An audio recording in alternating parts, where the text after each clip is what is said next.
Dando continuidade ao nosso projeto Clipping, neste podcast estamos aqui com a ilustre presença do Dr. Guilherme Olival. Oi, Alice. Muito bem. Gente, esse papo vai ser muito interessante. Dr. Guilherme tem extrema experiência em esclerose múltipla, todo o manejo, tratamento.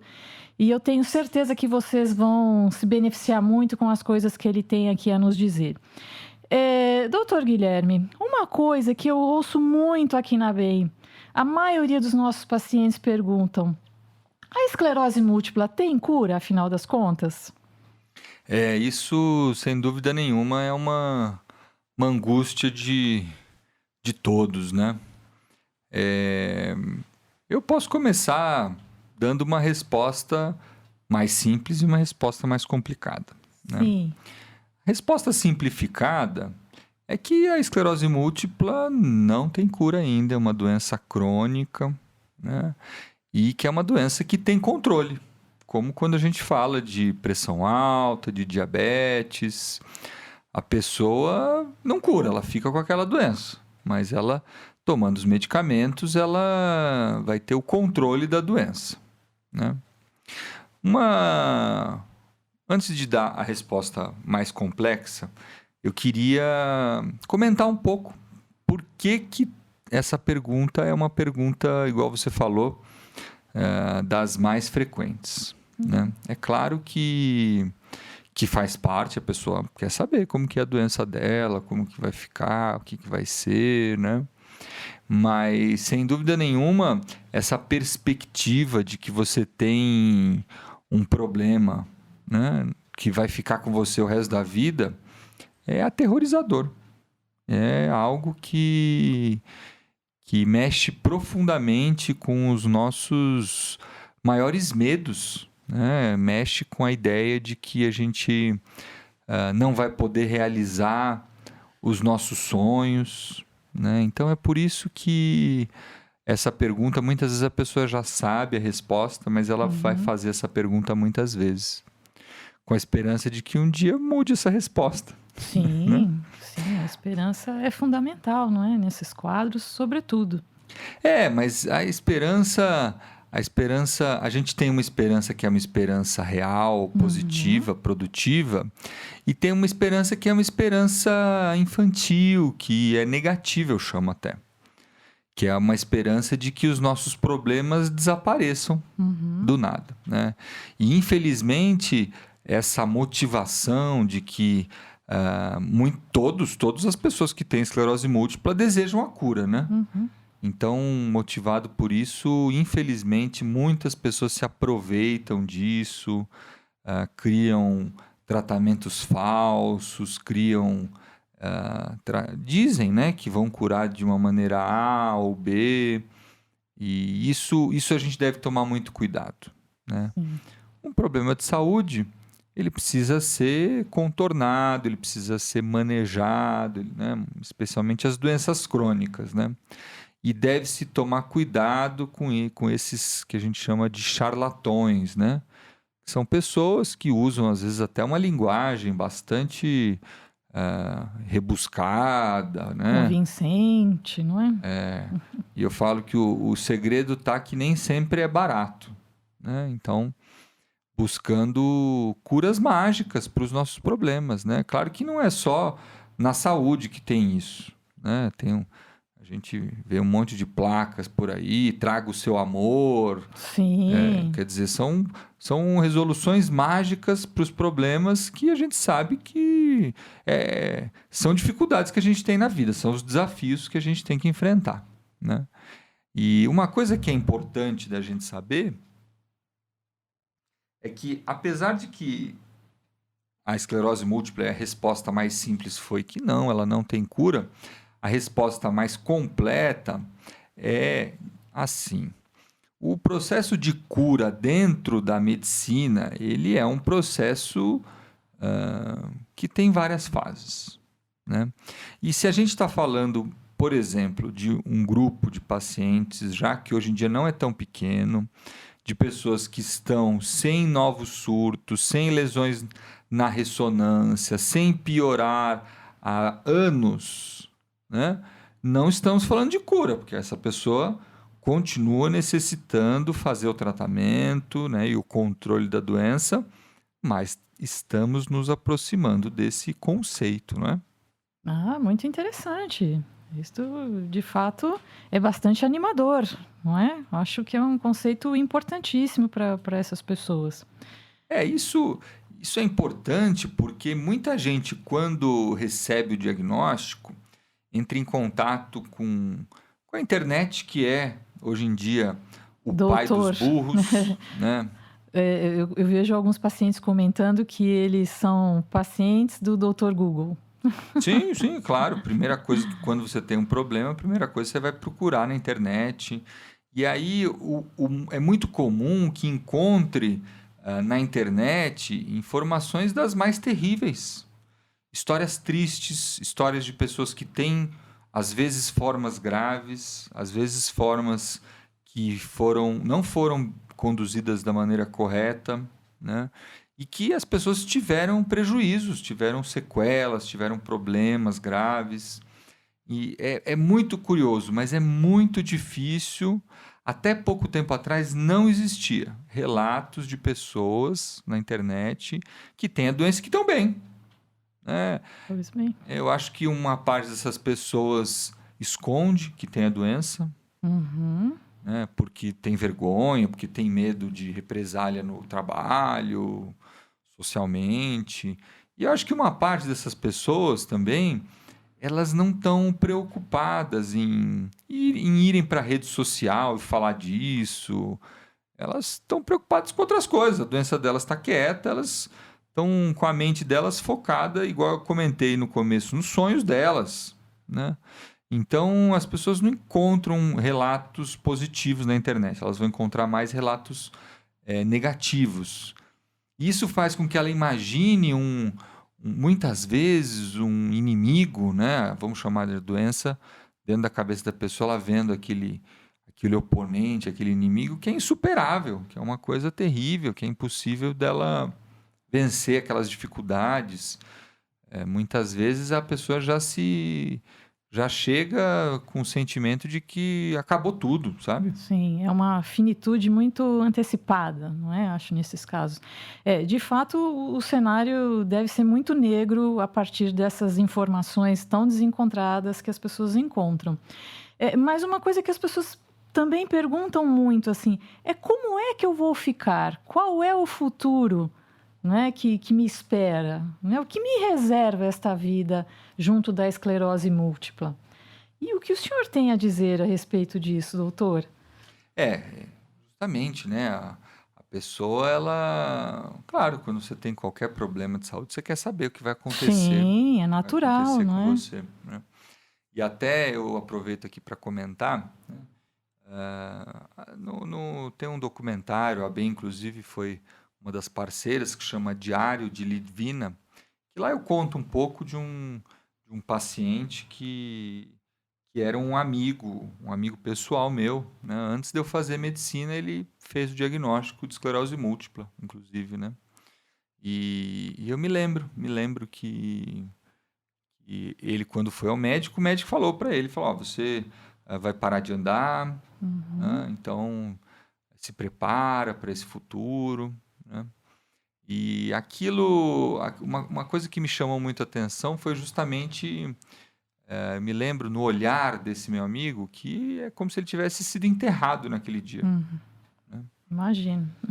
E eu me lembro, inclusive, isso antes de eu fazer medicina, né? Eu olhei para ele e falei, escuta, nenhum médico tem o direito, a capacidade de dizer o que vai acontecer com você, né? Sim, Às vezes a gente tem essa ideia de uma autoridade, mas às vezes o médico ele pode se exceder, né, em dizer como que vai ser o futuro do paciente. É claro que existem doenças que são doenças degenerativas, em que a pessoa realmente a gente sabe o que vai acontecer, né? Mas mesmo nessas doenças, médico não tem bola de cristal. sim. por mais que se tenha experiência em algumas dessas doenças, eu imagino que esse prognóstico nem sempre é tão certeiro. O comportamento da doença é bastante diferente entre as pessoas. Temos casos muito graves, temos sim, é uma realidade. E temos casos muito brandos, né? Tem pacientes com 20 anos de doença que não tem nenhum sintoma, existe isso também, né?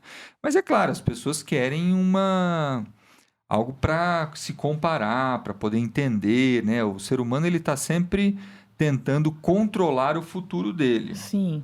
né? Mas é claro que é importante que ele tente ficar o melhor possível. Isso é auto-amor, né? Isso não é nada além disso, é importante isso. E o que eu posso dizer para você, Alice, é o seguinte. Em primeiro lugar, tem algumas questões que influenciam muito isso. Se a pessoa tem uma doença mais branda ou mais grave, não tem muito que possa ser feito, né? É como uma doença autoimune, uma doença meio misteriosa, né? Eu sempre falo que vale a pena o paciente ele avaliar se em algum grau existe um auto-ódio dele, porque é uma doença autoimune. Sim, é verdade. Mas, fora isso, existem alguns elementos que vão influenciar dentro desse fator. Mesmo as doenças graves, muitas vezes a gente consegue tratar. Então, número 1, o diagnóstico precoce faz diferença. Imagino que sim. O tratamento, quanto antes iniciado, melhor será. Isso, e tem o seguinte, isso é uma briga, né? Até nós aqui da Bem, a gente tenta trabalhar junto ao governo para expandir a rede de atendimento, porque é um diagnóstico difícil, muitas vezes é demorado para fazer. O clínico geral não tem conhecimento suficiente para isso. Precisa ser um neurologista e para fazer o tratamento, uma coisa que também influencia é ser um neurologista que entenda de esclerose múltipla, não um neurologista geral. É bem verdade. Nós temos vários casos aqui em que as pessoas relatam muito tempo para chegar até o diagnóstico decisivo da esclerose múltipla. Passaram por vários neurologistas e, embora a gente imagine que todo neurologista conhece bem a esclerose múltipla, isso não é verdade. Ou seja, as pessoas às vezes perdem um tempo precioso, não é? Às vezes até por desconhecimento, porque estão com as pessoas erradas, neurologistas que não conhecem bem qual é o curso da doença e portanto, não sabem exatamente o que fazer com ela, qual é o manejo dela. Então, é extremamente importante essa sua nota. O neurologista ele deve ser um especialista na doença para que esse curso seja mais brando e mais fácil, né, de ser reconhecido quanto antes e tratado. E isso muita gente pode argumentar, né? Falar, mas como que eu vou fazer isso? Não tenho condições. Mas veja, existem os chamados centros de referência de esclerose múltipla no Brasil todo. Verdade. No Brasil todo. Desde 1997 foi criada essa lei. E temos os centros universitários, são locais que se dedicam a isso. Então, é importante que o paciente tenha esse atendimento que é um atendimento difícil, não é fácil, o manejo dos medicamentos, tá? É complexo, Sim. realmente. Até o diagnóstico.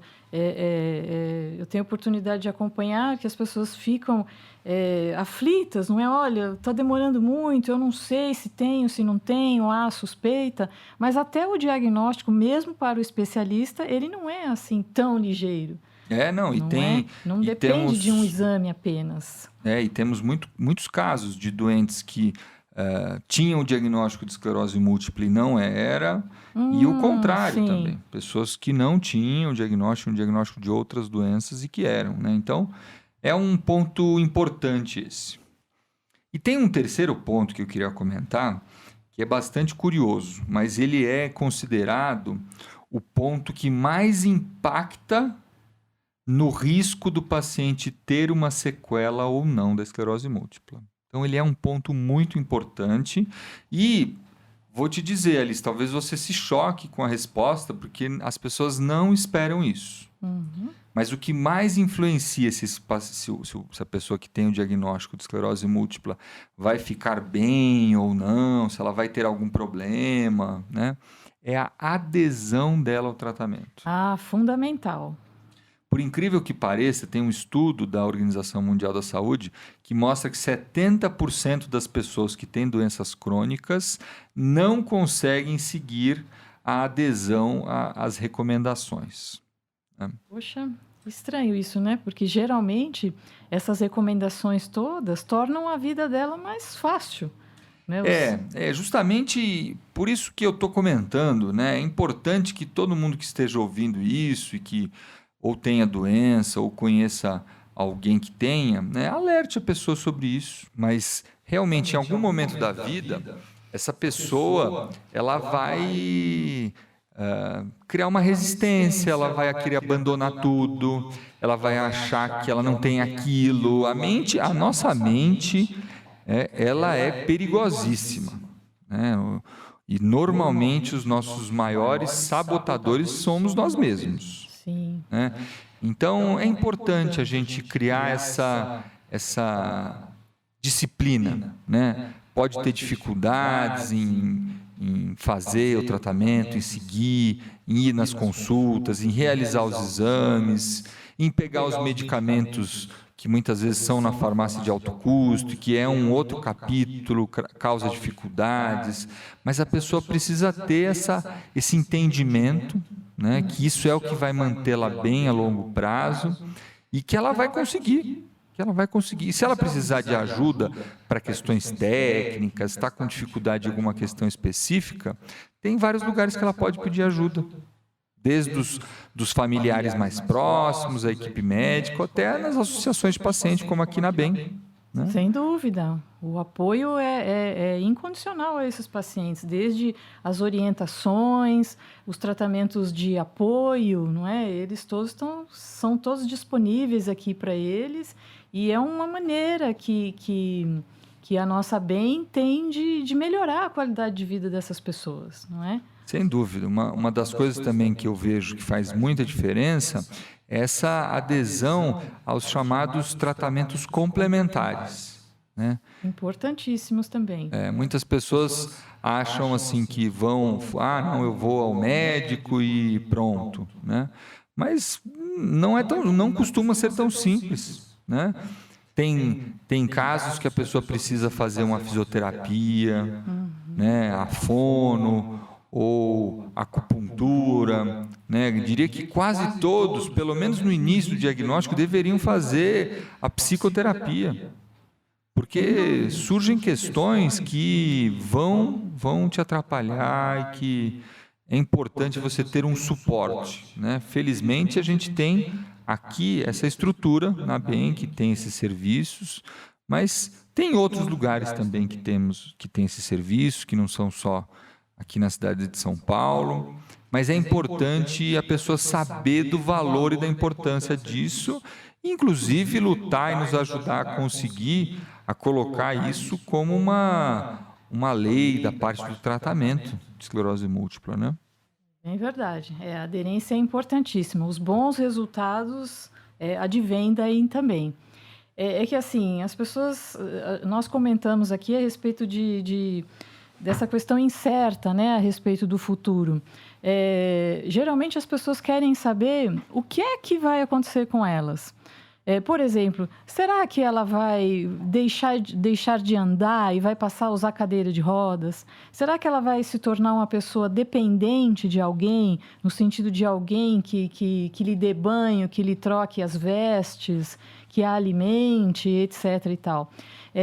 Eu acho que essas são questões assim terríveis, né, que assombram essas pessoas. Elas têm muito temor de perder a independência por conta da doença.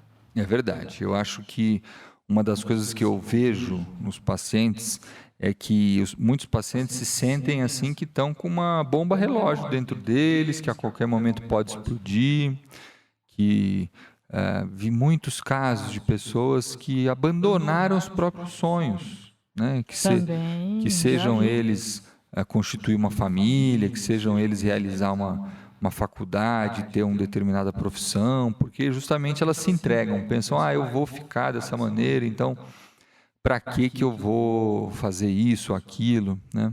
E realmente, hoje a perspectiva de tratamento, Alice, é muito diferente do que era. Sim, houve alguma modificação? Infelizmente, era muito difícil o tratamento antes, né? Eu cheguei até a pegar uma fase nesse período já como médico, em que não tinham muitas opções, ou o paciente se dava bem, os remédios às vezes tinham efeitos colaterais muito intensos, você tinha que se adaptar e pronto. Mas hoje a gente não tem mais essa realidade. Tá? A gente tem uma série de medicamentos, né? A gente tem cada vez um número maior de medicamentos. Eu faço uma brincadeira que existe uma vantagem, né, na pessoa que tem esclerose múltipla. É uma brincadeira, mas é verdade. Que é uma doença que dá na Europa e nos Estados Unidos, que são países ricos e que podem investir em pesquisa. Então, a gente tem lançamento de medicamentos novos todos os anos. Tivemos em 2020 já, né, agora no meio da epidemia e tudo. Tivemos o ano passado. Tivemos no ano anterior, então sempre temos novidades chegando. Normalmente são remédios com uma potência maior, às vezes menos efeitos colaterais. Então as perspectivas hoje, elas são muito melhores. Que ótimo. E mais uma vez, o que é o importante? Aquelas 3 coisas que eu falei, né?